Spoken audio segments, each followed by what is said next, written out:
শিক্ষার্থী, আসসালামু আলাইকুম। Shimul memorial north south school and college কর্তৃক আয়োজিত অনলাইন ক্লাসে সকল শিক্ষার্থীকে স্বাগত। আজকে তোমাদের আমি নবম শ্রেণী থেকে আজকে তোমাদের অধ্যায় হচ্ছে অষ্টম, কৈশোরের মনোসামাজিক সমস্যা, প্রতিকার ও প্রতিরোধ। এই অধ্যায়ের উপর আমরা রিভিশন ক্লাস নিব। গত পূর্ববর্তী ক্লাসে আমরা এই অধ্যায়ের পার্ট 1 ও 2 এর উপর ক্লাস করেছি। আমরা আজকে পার্ট 3 এবং 4 এর উপরে ক্লাস নিব। তার আগে বলে নিই যে আমরা করোনা নামক মহামারী রোগে আক্রান্ত হচ্ছি, সুতরাং আমরা সকলেই চেষ্টা করব সচেতন থাকার, স্বাস্থ্যবিধি মেনে চলার। তাই আমরা বেশি বেশি করে হাত ধুবো, পুষ্টিকর খাবার খাবো এবং বাইরে গেলে অবশ্যই মাস্ক ব্যবহার করব।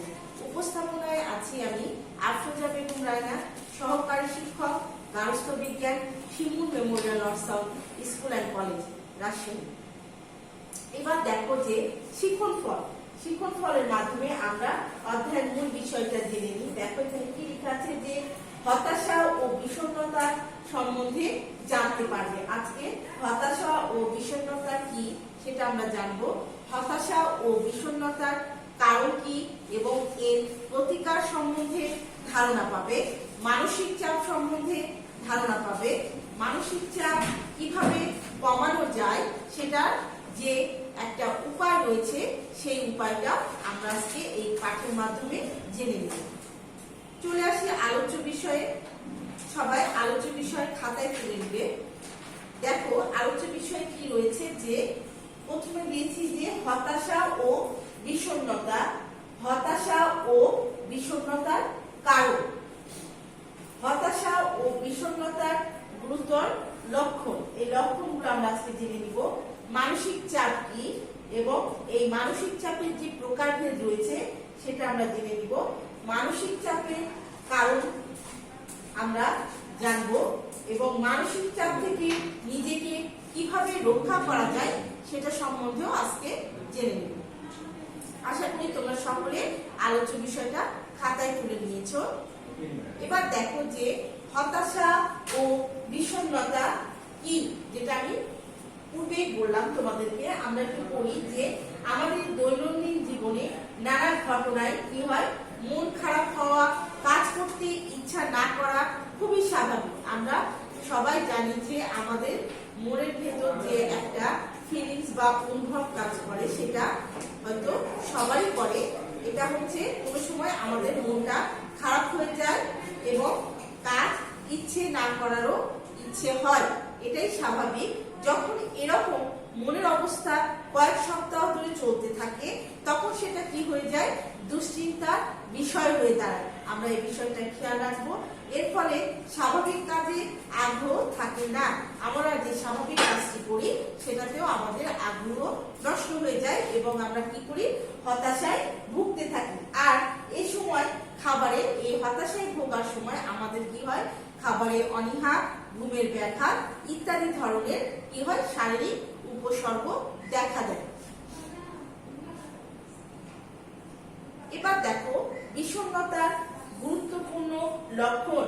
বিষণ্ণতার যে গুরুত্বপূর্ণ লক্ষণগুলো রয়েছে আমরা একটু পড়ে নিই। যে দিনের বেশিরভাগ সময় মন খারাপ থাকা বা বিরক্ত অনুভূতি থাকা। এই বিষণ্ণতার কারণে কি হয়, আমাদের দিনের বেশিরভাগ সময় মন খারাপ থাকে এবং প্রতিটা কাজে বিরক্তি অনুভূতি হয়। আনন্দময় কোনো কাজে আগ্রহ কমতে থাকা, আমাদের আনন্দময় যে কাজগুলো থাকে সেগুলোতেও কি হয়, আমাদের আগ্রহ কমে যেতে থাকে। ওজন কমে যাওয়া বা দৈহিক শক্তি কমে যাওয়া, আমাদের যে স্বাভাবিক ওজন থাকে বা দৈহিক যে একটা শক্তি আমরা অর্জন করি সেটা স্বাভাবিকভাবে কমতে থাকে। ক্ষুধা কমে যাওয়া, খাবারের আগ্রহ কমে যাওয়া।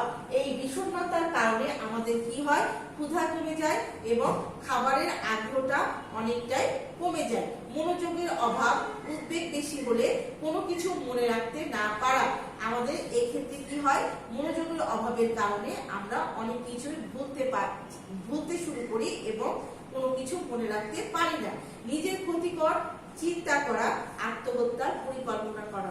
এই বিষণ্ণতার কারণে আমরা কি করি, নিজের একটা ক্ষতির চিন্তা মাথায় চলে আসে আমাদের, এটা আমাদেরকে কি করে, আত্মহত্যার নামক পথ বেছে নিতে সাহায্য করে। এবার দেখো যে হতাশা ও বিষণ্ণতার কারণ, এই কি কারণে এই হতাশা বা বিষণ্ণতা মানুষের মনে সৃষ্টি হয় সেটার একটা নির্দিষ্ট কারণ রয়েছে। দেখো, শিশু প্রতিপালনে অতিরিক্ত কঠোরতা বিষণ্ণতা আনতে পারে। আমরা যদি কোনো শিশু পালনে অতিরিক্ত কঠোর হই বা অতিরিক্ত শাসন বা নিয়ম মেনে চলি, তাহলে আমাদের বিষণ্ণতা আসতে পারে। সেখানে স্বাধীন ব্যক্তিসত্তা গড়ে ওঠে না। একটি শিশু সকলেই চায় যে, শিশু সহ সকল ব্যক্তি চায় যে আমাদের একটা নিজস্ব ব্যক্তিসত্তা থাকুক, সেটা অতিরিক্ত শাসনের কারণে নষ্ট হয়ে যায়। এই ধরনের পরিবারে ছেলেমেয়েরা কি হয়, বিভিন্ন কারণে হতাশাগ্রস্ত হয়ে পড়ে এবং নিজেকে কি মনে করে, অপরাধী মনে করে। 2 নাম্বার দেখো, পরিবারে বাবা মায়ের দাম্পত্য কলহ এবং বিবাহ বিচ্ছেদ হয়ে যায় এবং সন্তানের মধ্যে একটি বিষণ্ণতা সৃষ্টি হয়। বাবা মায়ের বিচ্ছেদের কারণে সন্তানের মধ্যে একটা বিষণ্ণতা সৃষ্টি হয়। পরিবারের আর্থিক সংকট চললেও ছেলে মেয়েদের মধ্যে বিষণ্ণতা আনে, এই বিষয়টা আমাদের ছেলে মেয়েদের মধ্যে বিষণ্ণতা আনতে সৃষ্টি করে। 3 নাম্বার দেখো, সমবয়সীদের সাথে সম্পর্কের অবনতি। সমবয়সী ছেলে মেয়েরা তাদের সমবয়সীদের সাথে সম্পর্কের অবনতি ঘটলে বিষণ্ণতা সৃষ্টি হয়। ঘনিষ্ঠ বন্ধুর সাথে মনোমালিন্য, বন্ধুত্বের ভাঙনের কারণেও বিষণ্ণতার সৃষ্টি হয়ে থাকে বা হতাশার সৃষ্টি হয়। পড়াশোনায় ব্যর্থ বা অতিরিক্ত মানসিক চাপে বিষণ্ণতা দেখা দিতে পারে। পড়াশোনায় অনেক সময় ব্যর্থতা দেখা দিলে বা এবং অতিরিক্ত চাপ নেওয়ার কারণে মানসিক ভাবে আমরা কি হই, বিষণ্ণতাটা আমাদের মধ্যে কাজ করে। এবার দেখো যে হতাশা ও বিষণ্ণতার প্রতিকার ও প্রতিরোধ। এই হতাশা ও বিষণ্ণতার যে আমাদের একটা প্রতিকার বা প্রতিরোধ রয়েছে সেটা আমরা জেনে নিই। 1 নম্বরে আছে, যে কোনো পরিস্থিতিকে ইতিবাচক ভাবে মূল্যায়ন করতে শেখা। আমরা জীবনে বা চলার পথে যে কোনো সমস্যা বা পরিস্থিতিকে আমরা চেষ্টা করব যে ইতিবাচক ভাবে সেটাকে মূল্যায়ন করা। যে কোনো ঘটনার ভালো দিকগুলো খুঁজে পেতে শেখা। আমরা অবশ্যই চেষ্টা করব যে কোনো ঘটনার যেন ভালো দিকগুলো তুলে ধরতে পারি, সেই বিষয়টা খেয়াল রাখা। জটিল অবস্থা মেনে নেওয়ার ধৈর্য তৈরি করা। আমাদের যে চলতে গেলে জটিল অবস্থা বা জীবনে নানা রকম সমস্যা সৃষ্টি হয়, সেই জটিল পরিস্থিতিতে আমাদেরকে কি করতে হবে, ধৈর্য ধারণ করতে হবে। নিজের চিন্তা অনুভূতি বাবা বা মা বা নির্ভরযোগ্য কারো কাছে প্রকাশ করা। আমাদের নিজস্ব একটি চিন্তা ভাবনা রয়েছে, সেটা আমরা চেষ্টা করব বাবা মা বা আমাদের নিকটাত্মীয় কারো কাছে সেটা প্রকাশ করা। 4 নম্বরে শখ, বিনোদন, সৃজনধর্মী কাজ, খেলাধুলায় নিজেকে ব্যস্ত রাখা। যদি আমরা শখ, বিনোদন এবং সৃজনশীল কাজগুলো করে থাকি, তাহলে এই হতাশা ও বিষণ্ণতা নামক মানে যে আমাদের ভেতরে যে অনুভূতিটা কাজ করে সেটা আমাদের কেটে যাবে। এবার দেখো মানসিক চাপ।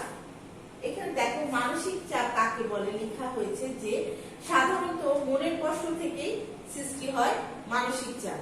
আমরা সকলেই জানি যে আমাদের প্রত্যেকেই কষ্ট রয়েছে বা আমাদের কষ্টটা ভেতর থেকে অনুভূতি হয়। আমরা এটাকে কি বলছি, কষ্ট থেকে কি সৃষ্টি হয়, মানসিক চাপের সৃষ্টি হয়। এই মানসিক চাপ আবার 2 ধরনের, ইতিবাচক চাপ এবং নেতিবাচক চাপ। তাহলে আমরা কি জানলাম যে মানসিক চাপ 2 প্রকার, ইতিবাচক এবং নেতিবাচক। এখানে দেখো ইতিবাচক চাপকে কি বলা হচ্ছে, যে দৈনন্দিন জীবনে আমাদের অনেক মানসিক চাপ মোকাবেলা করতে হয়। চলার পথে আমাদের জীবনে অনেক সমস্যা এসে থাকে এবং আমরা কি করি, এই মানসিক চাপ থেকে নিজেকে চাপকে মোকাবেলা করতে হয়। যেমন নতুন চাকরি, বিভিন্ন কাজ, কোনো অনুষ্ঠানের দায়িত্ব। ইতিবাচক মানসিক চাপ সৃষ্টি করে। আমরা যদি নতুন কোনো জবে জয়েন করি বা বিভিন্ন কোনো অনুষ্ঠানের দায়িত্ব দেওয়া হয়, তখন এটা ইতিবাচক মানসিক চাপ সৃষ্টি করে। এবার দেখো নেতিবাচক চাপ। মানুষের মনের মধ্যে এমন কিছু চাপ মাঝে মধ্যে দেখা যায় যা স্নায়বিক চাপ সৃষ্টি করে। তাহলে আমরা কি জানলাম যে মানুষের মনের মধ্যে এমন কিছু চাপ রয়েছে যেটা আমাদের স্নায়বিকভাবে চাপ সৃষ্টি করে, ফলে মনের মধ্যে কি হয়, বিরূপ প্রতিক্রিয়া দেখা দেয়। এটাই হচ্ছে নেতিবাচক চাপ। এবার দেখো যে মানসিক চাপের কারণ, এই মানসিক চাপটা কেন হয়ে থাকে বা কি কারণে মনের মধ্যে সৃষ্টি হয় আমরা জেনে নিব। কোনো অপ্রত্যাশিত ঘটনা বা দুঃসংবাদ, আমরা যদি হঠাৎ কোনো অপ্রত্যাশিত ঘটনা বা দুঃসংবাদ শুনে থাকি আমাদের মানসিক চাপ সৃষ্টি হয়। পারিবারিক বিশৃঙ্খলা, দরিদ্রতা, দুঃখ বেদনা, নিরাপত্তার অভাব, এগুলোর অভাবে আমাদের কি হয়ে থাকে, আমাদের মানসিক চাপ সৃষ্টি হয়। দরিদ্রতা, দুঃখ বেদনা এগুলো হচ্ছে মূল কারণ হয়ে দাঁড়ায়। সামাজিক উৎপীড়ন, সামাজিক বৈষম্য, নৈতিকতার অভাবেও আমাদের কিন্তু মানসিক চাপ হয়ে থাকে। 4 নাম্বার দেখো যে নিজের ইচ্ছা বা বাসনা পূরণ না হওয়া। আমরা যেটা অনেক কিছু আছে যে আমরা অনেক কিছু পাওয়ার চেষ্টা করি বা মানে সেটা ভোগ করার একটা চিন্তা ভাবনা থাকে, কিন্তু অনেক সময় আমাদের ইচ্ছা বা বাসনাটা পূর্ণ হয় না। এ থেকেও মানসিক চাপ সৃষ্টি হয়ে থাকে। ক্রমাগত কাজের চাপ যদি অতিরিক্ত হয়ে যায় বা যা প্রয়োজন তার চেয়ে যদি বেশি হয়, তাহলে আমাদের মানসিক চাপ সৃষ্টি হয়।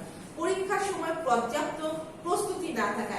একজন শিক্ষার্থী যদি পরীক্ষার সময় পর্যাপ্ত প্রস্তুতি না থাকে, তাহলে অবশ্যই মানসিক চাপ সৃষ্টি হয়ে থাকে। সব সময় আতঙ্কগ্রস্ত থাকা, আতঙ্ক থেকেও আমাদের বা স্বাভাবিকভাবে যে আতঙ্ক থেকেও আমাদের মানসিক চাপ সৃষ্টি হতে পারে। এই হলো আজকে মানসিক চাপের কারণ। এবার দেখো মানসিক চাপ থেকে নিজেকে কি বলছে, রক্ষা করার উপায়। মানসিক চাপ তো হয়ে থাকে, সেটা থেকে একটা রক্ষারও উপায় রয়েছে, আমরা জেনে নিব। যে কোনো বেদনাদায়ক অবস্থা বা দুর্ঘটনায় মনোবলটা আমাদের কি করতে হবে, বজায় রাখতে হবে। আমরা চেষ্টা করব যে কোনো অবস্থাতেই যেন আমাদের মনোবলটা ভেঙে না যায় এবং আমরা সেই বিষয়টাকে কাটিয়ে উঠতে পারি। এই জন্য আমাদেরকে কি করতে হবে, মনোবলটাকে শক্ত করতে হবে, ধৈর্য ধারণ করতে হবে। ধৈর্য ধারণ করা মানুষের একটি নৈতিক গুণ। যদি আমি কোনো কাজে বা কোনো কাজে বলো বা কোনো পড়াশোনায় বলো বা অন্য কোনো ক্ষেত্রে বলো, আমি ধৈর্য ধারণ করি, তাহলে অবশ্যই আমাদের সাফল্য পাওয়া যাবে। এটা হচ্ছে মানুষের একটা বড় গুণ। পারিবারিক কোনো বিষয়ে মানসিক চাপের সৃষ্টি হলে পরিবারের সবার সাথে আলোচনা করে তা মোকাবেলা করতে হবে। আমাদের পারিবারিকভাবে অনেকভাবেই আমরা মানসিক চাপে কি হই, মানে নিজেকে সাফার করি বা সেটা আমাদের মানে মনের উপর চাপ সৃষ্টি করে। তো আমরা চেষ্টা করব যে পরিবারের সকল সদস্যদের সাথে সেটা আলোচনার মাধ্যমে সেটা সমাধান বের করা। পরীক্ষায় খারাপ করে যেন হতাশায় পড়তে না হয়, সেজন্য সময় মতো ভালোভাবে পড়াশোনা করা। আমরা চেষ্টা করব পরীক্ষার আগে যেন আমাদের পূর্ব প্রস্তুতি যেন ভালো থাকে এবং পরীক্ষার আগে যেন আমাদেরকে কোনো মানসিকভাবে টেনশন না নিতে হয়। এই জন্য আমরা আগে থেকেই চেষ্টা করব পড়াশোনা ভালোভাবে করা। বন্ধু নির্বাচনে অবশ্যই সতর্ক হতে হবে। ভালো ও সৎ মানুষের সাথে বন্ধুত্ব করতে হবে। আমরা চেষ্টা করব যে আমরা যে ব্যক্তি বা বন্ধু বা বাহিরের যে ব্যক্তিবর্গের সাথে বেশি, অবশ্যই তাদের সাথে ভালো আচরণ করা। কেউ বিরক্ত করলে বা অযৌক্তিক কোনো কথা বলে হৃদয়তার সাথে তা মোকাবেলা করা। আমরা চেষ্টা করব যেন কোনো অযৌক্তিক কথা, কেউ কোনো মানে কি বলবো যে কোনো খারাপ উক্তি না করে সেটা থেকে নিজেকে দূরে রাখা এবং সেটা মোকাবেলা করার উপায় সম্বন্ধে জানতে হবে আমাদেরকে।